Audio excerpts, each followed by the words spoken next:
శుభకార్యాలకు పూజార్ల కోసం వెతుకుతున్నారా? పూజారీస్.com లో అతి తక్కువ ధరలకే పూజార్లను ముందే బుక్ చేసుకోండి. వెంటనే కాల్ చేయండి. నమస్తే, వెల్కమ్ టు సుమన్ టీవీ. ఈరోజు మనతో పాటు ఉన్నారు ప్రముఖ జ్యోతిష్యులు బ్రహ్మశ్రీ నందిబట్ల శ్రీహరి శర్మ గారు.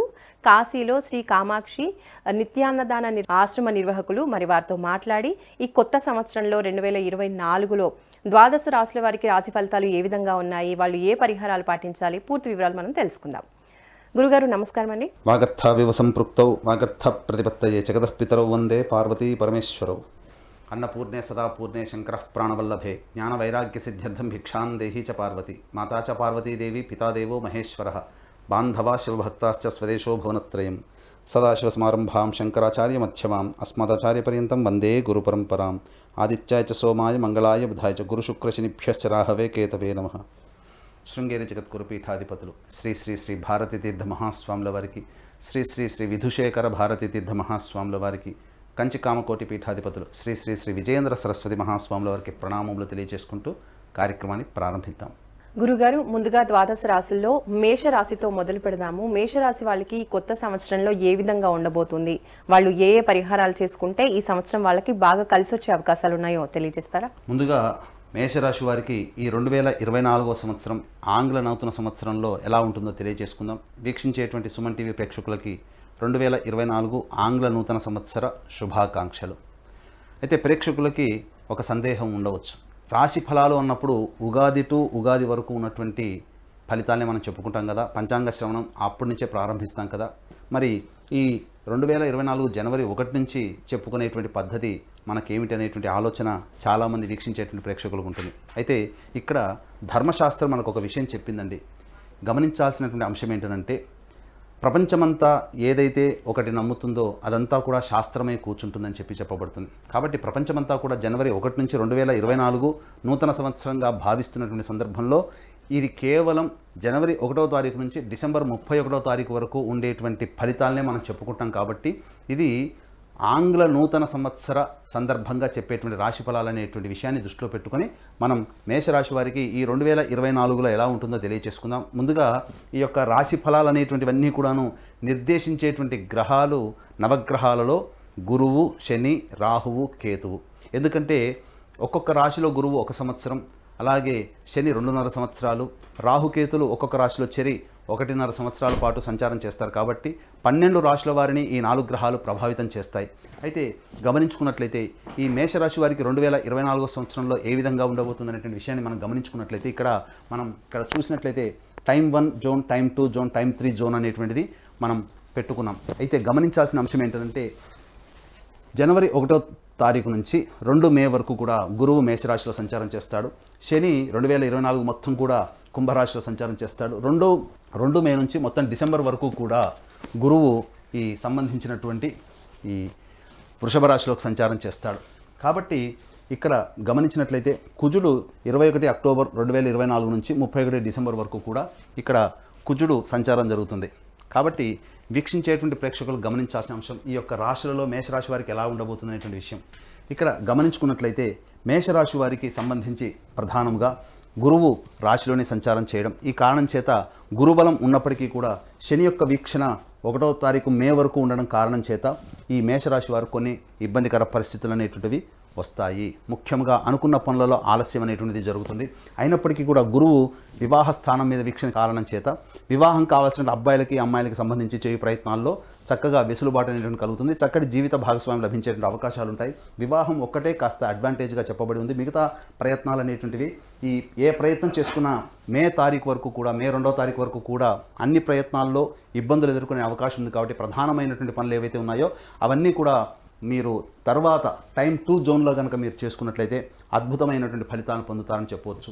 ఇక గమనించుకున్నట్లయితే ప్రధానంగా ఈ సంబంధించినటువంటి రియల్ ఎస్టేట్ రంగంలో ఉన్నటువంటి వారికి మే 1వ తారీఖు వరకు, అనగా ఏ రంగాల వారు ఈ మేషరాశిలో జన్మించిన వారు ప్రభావితం అవుతారు అంటే మే 1వ తారీఖు వరకు కూడా రియల్ ఎస్టేట్ రంగమైనప్పటికీ కావచ్చు, అలాగే కళాశాల యాజమాన్యానికి సంబంధించిన కావచ్చు, బంగారు వ్యాపారస్తులు కావచ్చు, ఫుడ్ సంబంధించినటువంటి ఎఫ్ఎంసీజీ ప్రొడక్ట్స్ కానీ, లేకపోతే బోర్డింగ్ అండ్ లాడ్జింగ్ సంబంధించినటువంటి నిర్వాహకులు కావచ్చు, లేకపోతే రెస్టారెంట్ బిజినెస్లో ఉన్నటువంటి వాళ్ళ ఆహార ఉత్పత్తులతో బిజినెస్ చేసేటువంటి వాళ్ళందరూ కూడా ఈ యొక్క సంబంధించినటువంటి మే 1వ తారీఖు వరకు కూడా గడ్డు కాలం ఉన్నటువంటి కారణం చేత ఎక్కువగా పెట్టుబడులు పెట్టేటువంటి అవకాశాలని మీరు ఆలోచన చేసుకొని ముందడుగు వేస్తే చాలా మంచిదని చెప్పవచ్చు. ఎందుకనంటే ప్రధానంగా మే 2వ తారీఖు వరకు కూడా శని యొక్క వీక్షణ అనేటువంటిది పంచమ స్థానం, మీ మేషరాశి వారికి సంతాన స్థానం మీద వీక్షణ ఉండడం, అలాగే అష్టమ స్థానం మీద శని యొక్క వీక్షణ ఉండడం కారణం చేత మేషరాశిలో జన్మించినటువంటి వారికి ఆరోగ్యానికి సంబంధించినటువంటి విషయాల్లో జాగ్రత్తలు పాటించాలి. అలాగే మీరు తలిచింది ఒకటి జరిగేది ఒకటి అనేటువంటి విధంగా ఉంటుంది కాబట్టి ఎక్కువగా ఆలోచనలతోనే వృధా ప్రయాస, వృధా కాలయాపన జరిగేటువంటి అవకాశము, సంతానపరమైనటువంటి ఇబ్బందులు కలిగేటువంటి అవకాశం ఉంటుంది, సంతానం గురించి చింత చేసేటువంటి అవకాశం ఉంటుంది. అంతేకాకుండా మనస్సు చంచలంగా ఈ మే 2వ తారీఖు వరకు ఈ మేషరాశి వారికి ఉంటుంది కాబట్టి తగు జాగ్రత్తలు పాటించాల్సినటువంటి పరిస్థితి. ఇక ఏదేమైనప్పటికీ కూడాను అమ్మకాలు కొనుగోలుకు సంబంధించినటువంటి చేయి వ్యవహారాల్లో కొన్ని ఇబ్బందికర పరిస్థితులు అనేటువంటివి ఎదురవుతాయి. అలాగే ఈ మేషరాశి వారికి సంబంధించి ప్రధానంగా ఇక్కడ స్పెక్యులేషన్ రంగంలో ఉన్నటువంటి వారికి ఆశించిన మేర శుభ ఫలితాలు కావు కాబట్టి మీ దగ్గర ఉన్నటువంటి సొమ్ముతో ఎక్కువగా పెట్టుబడి పెట్టేటువంటి అవకాశాన్ని మీరు జాగ్రత్తగా తగ్గించుకున్నట్లయితే మంచి ఫలితాలు పొందుతామని చెప్పవచ్చు. ఇక టైం 2 అనేటువంటిది మనం చూసుకున్నట్లయితే ఈ టైం 2 సంబంధించినటువంటి విషయాల్లో ప్రధానంగా గురువు 2వ తారీఖు మే నుంచి డిసెంబర్ వరకు కూడా గురువు వృషభ రాశిలోకి సంచారం చేస్తాడు. అయితే ఈ గురుపాలితం సంబంధించినటువంటి ఈ మేషరాశికి సంబంధించి యోగదాయకమైనటువంటి పీరియడ్, అనగా ఇప్పటి వరకు మే 2వ తారీఖు వరకు ఎదుర్కొన్నటువంటి సమస్యలకి కొంత వెసులుబాటు అనేటువంటిది ఈ యొక్క మే 2వ తారీఖు నుంచి డిసెంబర్ అంతా కూడా ఉంటుంది. కాకపోతే కొన్ని విషయాల పట్ల, ఆరోగ్యం పట్ల ప్రధానంగా నిర్ణయం తీసుకోవాల్సినటువంటి పరిస్థితి. ఎందుకంటే మేషరాశి వారికి అష్టమ స్థానం మీద గురు వీక్షణ, ఈ కారణం చేత ఈ యొక్క వృషభ రాశిలోకి గురు వీక్షణ ఉండడం, అలాగే శత్రుంజయము అని చెప్పవచ్చు. ఎందుకనంటే ఈ యొక్క మేషరాశి వారికి శత్రు స్థానం మీద వీక్షణ ఉండడం చేత అనుకున్నటువంటి పనులలో మీ యొక్క శత్రువులను దాటి అధిగమించి మీరు అన్ని పనులు చేసుకోగలుగుతారు. ఇక ప్రధానంగా ఒక ఆరోగ్యం పట్లనే మే 2వ తారీఖు నుంచి డిసెంబర్ వరకు కూడా ఆరోగ్యం పట్ల శ్రద్ధ వహించాల్సినటువంటి పరిస్థితి. మీ యొక్క వాక్కుకి విలువ పెరుగుతుంది, మీకు ధన రాబడి పెరుగుతుంది, అన్ని రకాలుగా కుటుంబంలో సంతోషాన్ని పొందుతారు.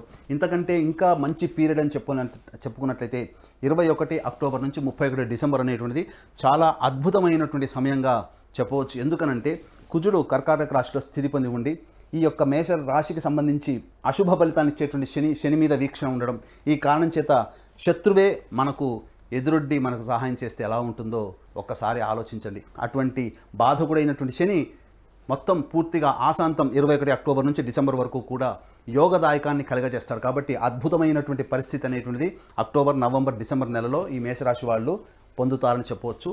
ఇక గృహానికి సంబంధించినటువంటి చూసుకున్నట్లయితే ఈ యొక్క అక్టోబర్ నుంచి కూడా గమనించుకున్నట్లయితే కోర్టు, న్యాయవాద, వివాహ సంబంధించినటువంటి విషయాల్లో మీదే పైచేయిగా ఉంటుంది. అలాగే ఇంకా చెప్పాలి అంటే ఉద్యోగస్తులకి మంచి ఉద్యోగ బదిలీలు కానీ, లేకపోతే నూతన ఉద్యోగంలో ప్రవేశం చేయడం కానీ, లేకపోతే ఇతరత్ర ధర్మ కార్యాలు చేపట్టాల్సినటువంటి పరిస్థితులు కానీ మేషరాశి వారికి అక్టోబర్ నుంచి ఏర్పడుతుందని చెప్పవచ్చు. అలాగే ఏ పని చేసినా కానీ ఆ పనులలో సంతృప్తి, లాభాన్ని పొందేటువంటి సమయం, అమూల్యమైనటువంటి సమయంగా 21 అక్టోబర్ 2024 నుంచి డిసెంబర్ వరకు కూడా అద్భుతమైనటువంటి సమయంగా చెప్పవచ్చు. అయితే ఇక్కడ వీక్షించేటువంటి సుమన్ టీవీ ప్రేక్షకులు గమనించాల్సిన అంశం ఏంటంటే ఈ యొక్క చెప్పేటువంటి ఫలితాలన్నీ గోచార రీత్యా ఫలితాలు కాబట్టి జన్మజాతకము గనక బాగోలేకపోతే గోచార రీత్యా వచ్చే ఫలితాలు గొప్పగా ఉన్నా జన్మజాతకము బాగోలేని కారణం చేత గోచార రీత్యా వచ్చే ఫలితాలు కొంతవరకు సామాన్యంగా జరుగుతాయి. అయితే కొంతమందికి జన్మజాతకం అద్భుతంగా ఉంటుంది, గోచార రీత్యా ఫలితాలు సామాన్యంగా ఉన్నప్పటికీ కూడా జన్మజాతకం బలంగా ఉన్నప్పుడు వచ్చేటువంటి ఫలితాలు కూడా అద్భుతంగా ఉంటాయి. కాబట్టి మీకు దగ్గరలోని ఉపాసనా పరులైనటువంటి మంచి జ్యోతిష పండితుల చేత మీ జన్మజాతకాన్ని, గోచార ఫలితాన్ని బేరీజు వేసుకుని చెప్పే వాళ్ళ దగ్గరికి వెళ్ళి మీరు కనుక మీ యొక్క జన్మజాతకాన్ని చేసుకున్నట్లయితే తప్పకుండా వచ్చేటువంటి అపజయాల నుంచి మీరు ముందుగా గట్టెక్కవచ్చు. కాబట్టి జ్యోతిష శాస్త్రం అనేటువంటిది ఇది చెప్పాలి అనంటే మనం భవిష్యత్తులో ఏ విధంగా మనం మసలుకోవాలి, మనకు వచ్చే అడ్డంకుల్ని ఏ విధంగా తొలగించుకోవాలనేటువంటి విషయాన్ని గురించి తెలియచేసేటువంటి శాస్త్రంగా మనం భావించాలి. కాబట్టి చక్కగా ముందడుగు వేసేటప్పుడు, ప్రతి పనిలో కనుక ముందడుగు వేసేటప్పుడు ఈ సంబంధించినటువంటి విషయాల్ని దృష్టిలో పెట్టుకొని మీరు కనుక ప్రయాణం చేసినట్లయితే తప్పకుండా మీ జీవితంలో అవరోధాలని అధిగమించి మంచి స్థితిలోకి ఉండడానికి అవకాశం ఏర్పడుతుంది. తద్వారా ఆత్మవిశ్వాసంతో, అంతకంటే మించి అధిగమించినటువంటి దైవబలంతో మీరు కనుక ముందడుగు వేసినట్లయితే తప్పకుండా అన్ని రంగాలలో ఉన్నటువంటి వాళ్ళు చక్కగా విజయాన్ని పొందుతారని చెప్పవచ్చు. గురుగారు, మరి మేషరాశి వాళ్ళకి సంవత్సరం అంతా కూడా అనుకూలంగా ఉండాలి అంటే వాళ్ళు ఏ దేవత ఆరాధన చేస్తే బాగుంటుందంటారు?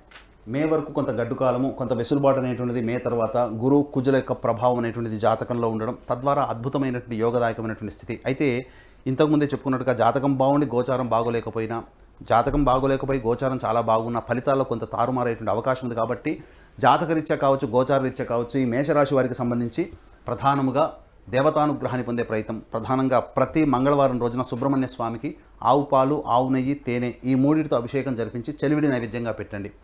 ఇంకా గమనించుకున్నట్లయితే ఇక ఈ ప్రతి మంగళవారం రోజున ఉపవాస నియమాన్ని పాటించడం, ఆదివారం రోజున మాంసాహారాన్ని నిషేధించడం, ఈ విధంగా చేసుకున్నట్లయితే అద్భుతమైనటువంటి ఫలితాలు ఈ మేషరాశి వారికి కలుగుతాయని చెప్పవచ్చు. మరి గురువుగారు, మేషరాశి వారికి అదృష్ట సంఖ్య, అదృష్ట వారం గురించి ఒకసారి చెప్పండి. మేషరాశి వారికి అదృష్ట సంఖ్య 9.